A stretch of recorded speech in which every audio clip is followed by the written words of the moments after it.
Madam OTP. OTPയോ? ഇതെന്താ അസുഖം? ഞാനിതുവരെ മെഡിക്കൽ സയൻസിൽ പഠിച്ചിട്ടില്ലല്ലോ. എന്തായാലും ചോദിച്ച് കളയാം. പറയൂ, ഇതെപ്പോഴാ വരുന്നത്? മാഡം ഡെലിവറി സമയത്താ. ഇത് എത്രാമത്തെ ഡെലിവറിയാ? ഇത് ലാസ്റ്റാ മാഡം.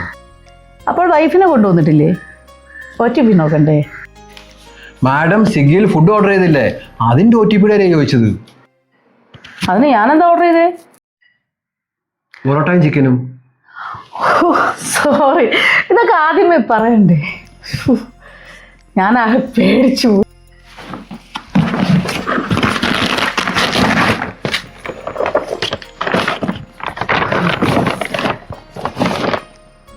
മാഡം ആ OTP കിട്ടിയിരുന്നെങ്കിൽ. സോറി. 0078. Thank you.